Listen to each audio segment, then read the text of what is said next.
Hi, everyone.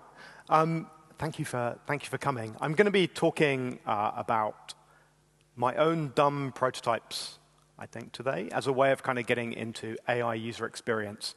And I'm going to talk a little bit about different ways that we might interact with AI, and possibly kind of what that looks like in the future, but also try and make an argument that one of the ways of doing this is to roll our sleeves up and just start making things. I think that's the kind of the meta of this talk. I am a designer and technologist by background. I've run design studios. I've invested in startups. At the moment, I'm building a new product invention studio called Acts Not Facts. And it's that product invention thing I'm going to be talking a bit about at the moment. I work with clients, making new things for them, figuring out what their new products are. So I work a bit with Google DeepMind and a Berlin startup called Glyph at the moment. And I do studio-initiated projects as well. So dumb projects, just to give you an example of what I mean, is sometimes they're just really stupid one-shot things. And this is like a massively multiplayer high-five website where you can high-five people in real time across the internet. It's that kind of stuff. It's not very clever. One of the things that's been taking up a lot of my time recently is I made an AI clock, and it's quite ridiculous. The first version I made was pretty lo-fi. So this is it. What it is, it's a little e-ink screen that sits on my shelf, and it tells the time with a new poem every minute composed by ChatGPT. In cozy shelves I do reside. It's nearly noon, the clock confides. I told it was on the bookshelves. So I made this, and I couldn't stop laughing, because it's often pretty weird. It's almost noon. Don't be a loon. Can't you see the sun shining high as a balloon? I don't know where this came from.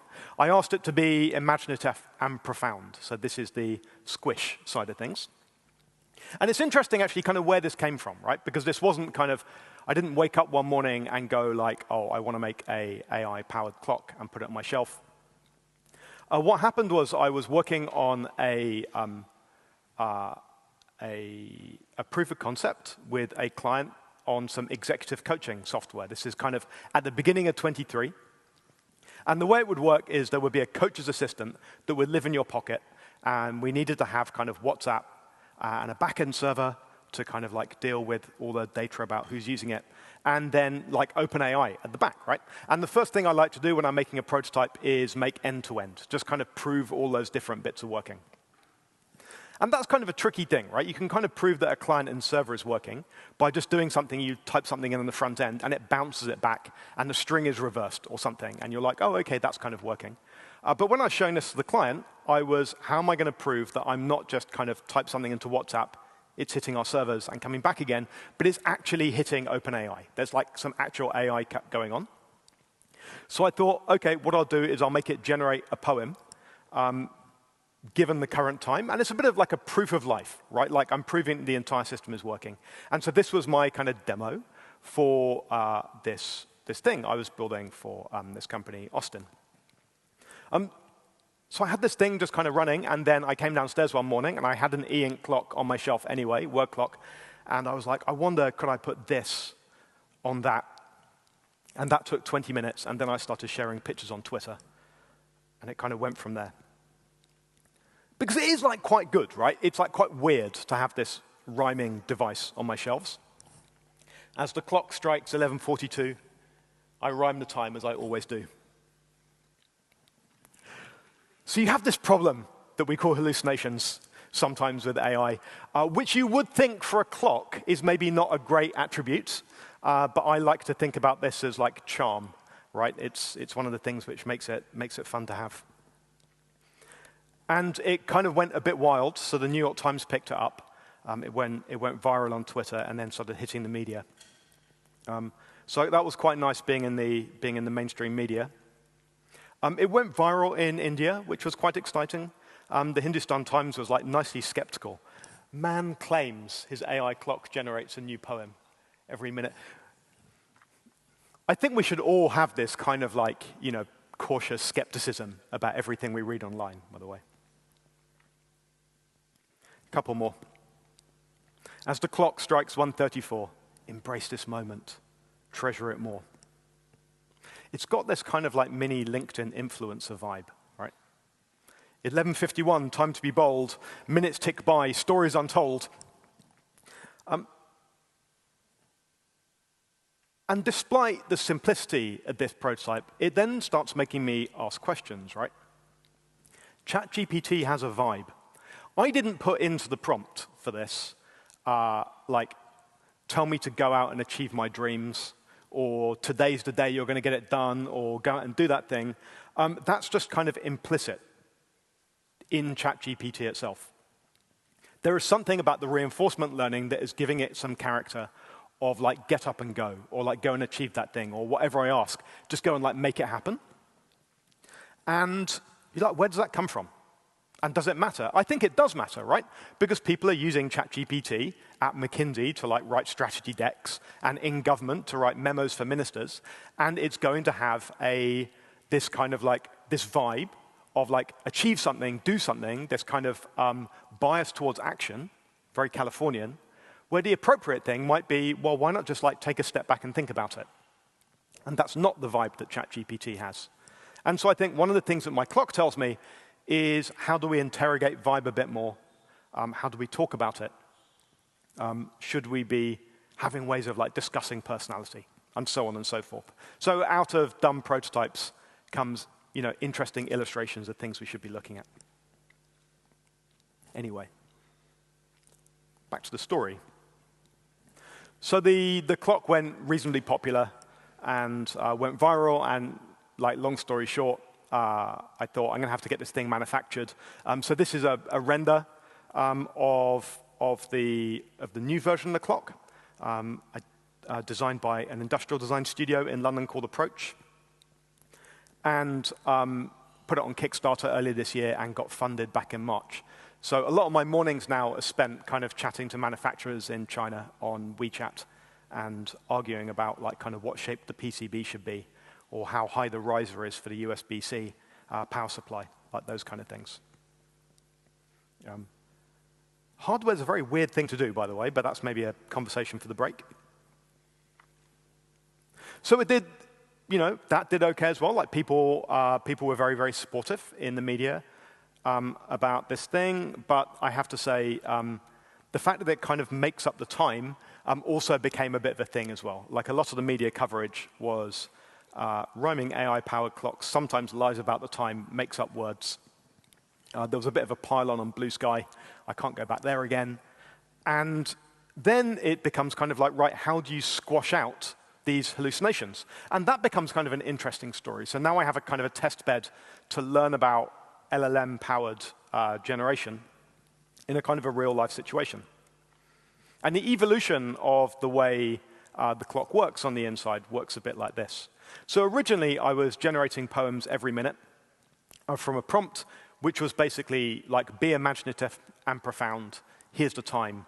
Make me a 2-line poem. And it would like fib about the time to make a rhyme work, about 1 time in 15. And it's like, it's funny to make stuff up, but maybe like not 1 in 15 times. So I can update that prompt. And I updated that prompt doing the kind of the prompt engineering tactic, which is you sort of beg and threaten simultaneously. Like, you must be accurate. If you aren't accurate, I'm going to send you back and you have to do it again. Please, please be accurate. It's really important. It's incredible how that works. So that was like the next version. And what would happen is the back-end system would often not include the time at all, because you can't be lying if you don't say the time, right? And so that kind of worked for a bit until it became just a bit frustrating to have these poems on my bookshelves with no actual time. So the current version is that there are 2 prompts, which I think correspond really well to Maggie's kind of squish and structure. The generator prompt is generating poems, and to increase the sort of the randomness and the serendipity, there are rules in there, but there are also kind of ideas and inspirations for what it could talk about. The time, of course, it generates some times. That goes off to something which validates to check that the time is actually present in the poem and it's accurate. And if it's wrong, it has to generate again. And we go around that loop. Now, each time we go around that loop costs like 10 cents. So there's now an interesting trade-off of like, do I care more about how much I'm paying, or about accuracy. And to be honest, all of this could be solved if I would just like pay a bit more money for GPT-4. But literary accuracy has its price, right? So it rarely fibs, and I can sort of like tune that dial depending on how much money I'm prepared to pay. My sort of lesson from a lot of this, I guess, is like one thing is like, am I a poet? Is one question. Is it the AI being a poet, or am I a poet? And I would just say, from a creative standpoint, the AI is not doing any poetry here. As much as there's kind of like randomness and strangeness in there, it's not the poet I am, but I'm a kind of a meta-poet. I'm creating the conditions for the poetry to emerge. But the other thing is when I talk to people about this and they haven't encountered LLMs before, they haven't tried making anything with them, or they're kind of non-engineers or non-designers, there's an idea that AI is magic, or AI is on the way to AGI, or it can do everything, it can put people out of work. And this kind of like AI equals magic obscures what we can actually do with it. It prevents us from thinking like, what are the opportunities here? Because we just kind of like sit back and wait. And so I think this kind of like playful exploration is an opportunity to kind of get like hands dirty and build an understanding about what this technology, this actual technology, can really do. And then we start finding the new opportunities. And we don't do that by thinking about it or by talking about it. We do that by like writing code. So the other thing I spend a lot of my time thinking about, as well as things like the clock and talking to manufacturers, is how are we going to use AI? How are we going to, like, what's the user experience around it? How are we going to make products out of it? I'm not going to spend too much time on this map, but one of the parts of my process of figuring this out is I've been trying to map out different products in the generative AI space and how we use them in order to pick up tips and tricks, because different products have different things we need to be concerned about. And the way I've chosen to do this landscape is to think about what I think are the three kind of enabling innovations which have happened after large language models were kind of, got good enough with GPT-3 back in kind of like, what was it, 22.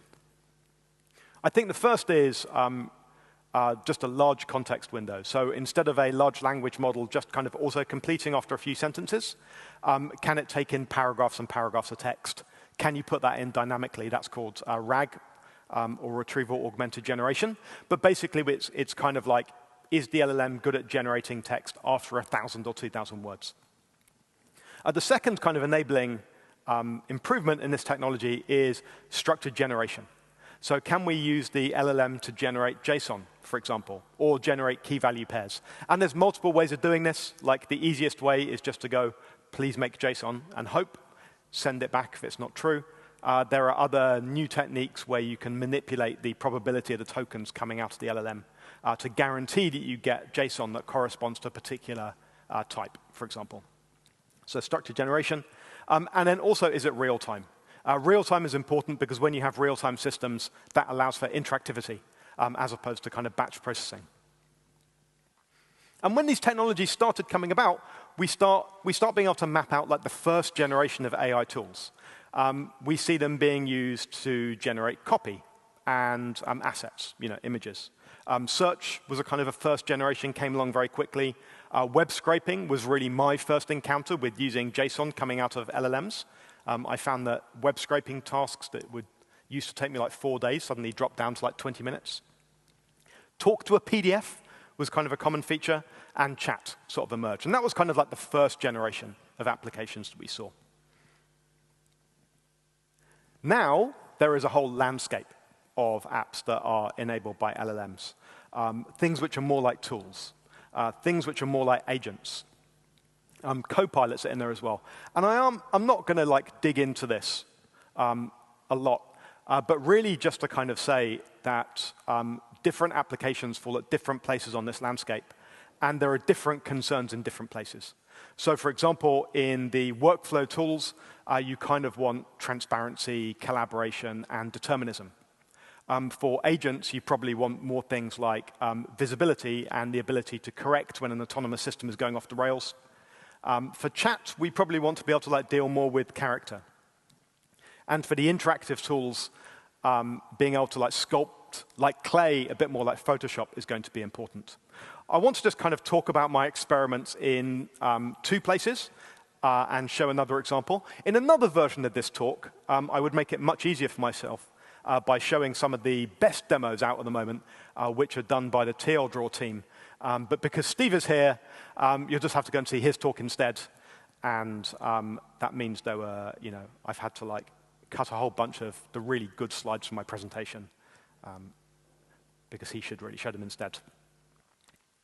And as well, just to kind of say, like, just to add a little bit more of perspective on where I come at with AI user experience, I think a lot of my view on this is shaped by work done by Robin Sloan back in 2016, which was really the first time I saw somebody digging into what it meant for a human and an AI to work together.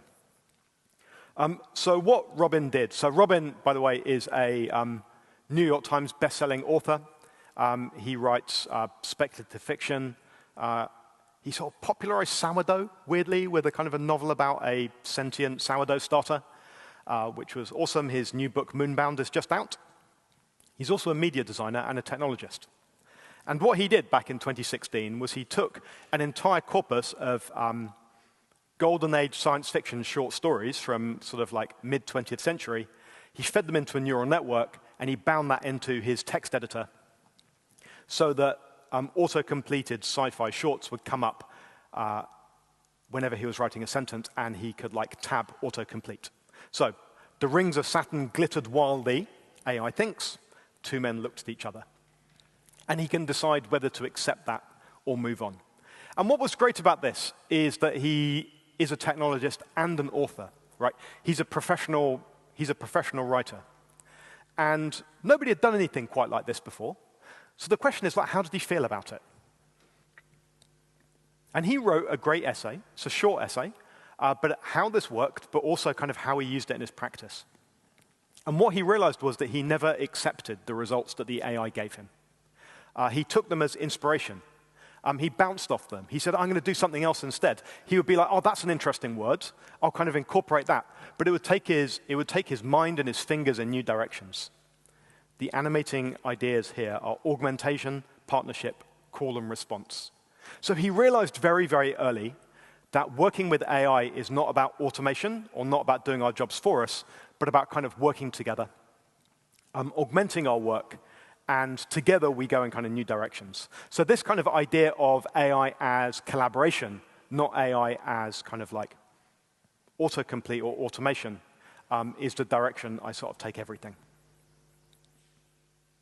Given that, a shout out to this new product, Granola, which is got one of my favorite features I've seen anywhere, which is it starts off as something which feels very familiar, which is AI-powered video call meeting notes.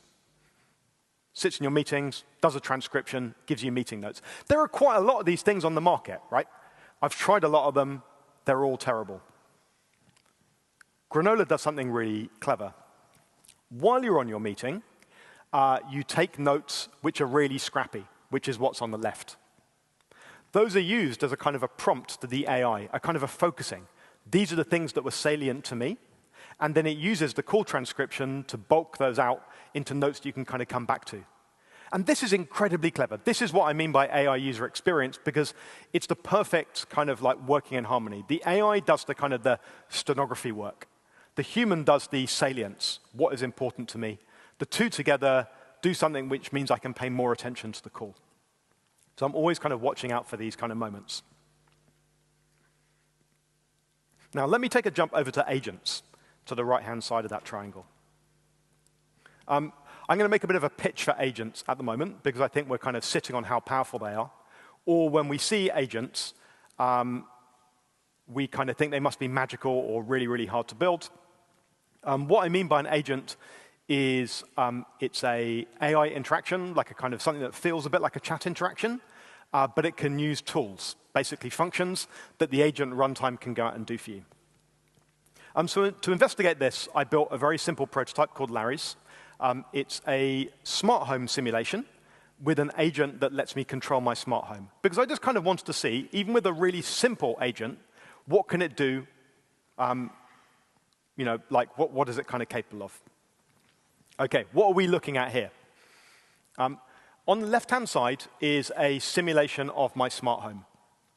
So in my home, I have 5 rooms: lounge, hallway, kitchen, bedroom, and office. And in each of those rooms is a light. It's a smart light, so it can be kind of controlled remotely. And the AI, my AI agent, just the same as like Google Assistant or like whatever Apple's the Siri one is called for the home, it can see those things. It knows the map of my house, and it knows the devices, and it can kind of send them commands. What it can't see, without looking, is who inhabits that house. So what inhabits that house is my friend, Sally, my dog, Bruno, and a robot that the assistant can drive around, and the robot can look into different rooms. And then I can give the agent an instruction. For example, turn on the light in the kitchen. And it will use what's called functions behind the scenes to go and turn on the light there and then give me a response at the end. The light in the kitchen is now on. So what's happening there is this is a chat interaction just like ChatGPT, except it's replying in JSON objects which are interpreted by the runtime as functions. I go off and I run those functions. They're HTTP requests on the simulation. The result comes back. That goes into the chat. And then the agent decides what to do next. And this is what characterizes an agent, right? One, it uses functions that the runtime takes care of. And the second thing that an agent does, it's responsible for deciding which functions to call and when it stops. So it just keeps on going until it says it's done. So that's just kind of like how it works. Here's another one. So I can ask my agent, turn on the light for my dog. Right. So it doesn't know where my dog is, but it does have a robot. So it says, oh, I'm going to need to look around the house to find that. And you can see here, the robot is moving from room to room. Right, it's moved into the lounge. It's going to look in the lounge. It realizes it can't see anyone in the lounge because it's dark, so it just turned the lights on to see if anybody was there. It's moved to the office. It's turned the lights on there. And it realizes it can't get to the office, to the last room, which is the bedroom, so it moves the robot back into the hallway. It will eventually move to the bedroom in a second. This is like OpenAI being slow. It will realize it can't see, so it turns the lights on again. Then it realizes it's achieved its goal, and it says the bedroom light is now on for your dog, Bruno. I want to say here that I didn't program in the behavior of you have to turn on the lights before you look through the robot. I didn't program in the behavior of if you want to turn on the lights for the dog, you're going to have to look around with the robot.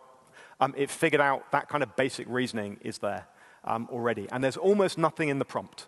The prompt is, do the thing which will move you closer to your goal. When you're done, call halt. So really interesting emergent behavior. It's got one more tool at its disposal, where if it thinks it can't answer a question, it's able to come back to me for a clarifying question. So if I say to it, let's see, set the light in the office depending on if it's daytime. It realizes it doesn't know whether it's daytime. So it asks me, is it currently daytime? I say yes. It decides to turn the light off. If only the other people in my house also behave like this, right? Perpetually going around turning off lights. My conclusion from using this and kind of making this toy isn't just the kind of like, oh, like I can make an agent. It starts teaching me things, right? Agents are tool use and autonomy. I've said that. I find it amazing that even toy agents, the code, by the way, is on GitHub. I will maybe I can share a link after this. Even toy agents can display basic reasoning. All agents, all services will need an agent-facing API. Given how easy it was to build this agent, there will be many, many agents out there. Like new Siri won't be the only one.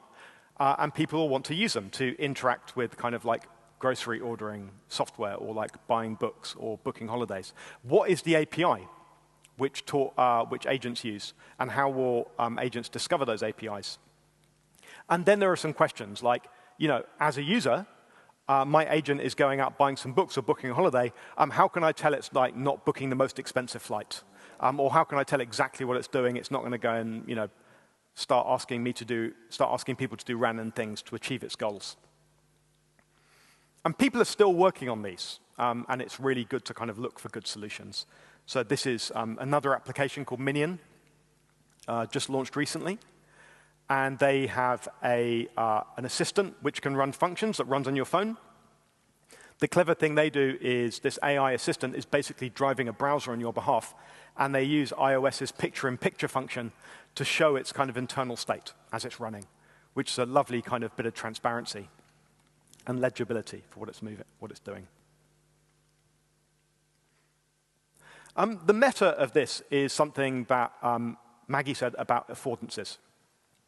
When we use these AI things, no matter where they are in that triangle landscape, it's very hard for us to go, what can I use it for? What does it do? When is it appropriate for me to use it? Even if I know it does do something, when am I reminded to like pick it up and go, oh, I can use this to like analyze a PDF or do some data science on it? The boxes on the ChatGPT window saying what I can use it for remind me of those signs you get on doors where you have a handle that tells you to pull it, but actually you need to push it, so you have to have a label over the top of it. The affordances what designers think of as like, what do we see that tells us how these things are used, like are either absent or misleading. And in the previous generation of confusing user experiences, or novel user experiences, mobile, the answer was skeuomorphism. You make it look like a button using shadows. You make it look like something familiar by making like the page curl in the corner. And that told us all, using these things for the first time, this is how I should use it. This is what my mental model should be. What is it going to be this time around? I don't know. I'll take a guess, which is I think it would be interesting if we started modeling our AI agents as teammates or colleagues. Teammates and colleagues have this incredible property that they're able to put their hand up and say, hey, this is something I can help with. And it will, they're able to kind of go, this is a moment where AI is able to help. And my model for this is to kind of conceive of the interface as being kind of like a stage. Is it possible for, this is an idea taken from Brenda Laurel, which is when you have the human and the AI on stage at the same time, each is able to see what the others are doing, and collaboration gets much easier. I'm going to show one last prototype and then wrap up. So this is a prototype I built at the end of last year. And this is our stage, right? So this is a stage you'll recognize here, the TL Draw canvas. And it's a multiplayer canvas, so multiple people can be on here. In this case, it's going to be me. And I've put a chat down the right-hand side, which is kind of like an audience, I guess. And just to prove, if you don't know TL Draw already, it's kind of this awesome whiteboard. But what I've done here is I've kind of turned it into a multi-user space where the users are not just humans, there's me, but there's also some AI agents, non-player characters, NPCs I call them. And I can invite them into my space. So they're single-purpose AI agents that will do particular things. I'm going to show you two of them. The first is the poet. And here I'm just like, I've asked it to drive in a circle just to prove it's kind of computer controlled. But I could also prove to go out, like just to prove it's an AI, I can get it to go out and like write a poem for me. And it draws that on the whiteboard. This one I think is more interesting. So this is another NPC that I made called Painter. And what Painter likes to do is it likes to color in shapes for me, but not any shapes, only stars. So when I draw squares, nothing. When I draw a star, it kind of hovers over it. And it's like, oh, let me help. And it kind of flashes, it puts its hand up. And then I can choose from its menu, yes, go ahead, please paint that. And it draws that in for me. And this, for me, gets more interesting, right? Because when I'm working with my colleagues on a Google Doc, they highlight things. They pop up in the comments. They say, I can help here. And it's a more kind of proactive interface. And yes, we are now beginning to see teammates coming up from people like Google and Asana. This kind of invention is because we are in what Nat Friedman calls a capability overhang. If we stopped work on generative AI now, we've got about 10 years of research to figure out the product implications of it. And we are imagination bottlenecked. We can't see what the opportunities are because we've got 20 years experience in digital telling us what's easy and what's difficult, and those no longer hold. I think invention is not about having big ideas. It's about little ideas that combine. And you just need to recombine, make things, and persist. And it helps break through the imagination bottleneck and find paths to products of the future. So I'll finish there. Thank you very much. Thanks for listening. And yeah, if you want kind of access to any of the code, I should have put the GitHub up here, but I can share that with you later. Cool. Thank you.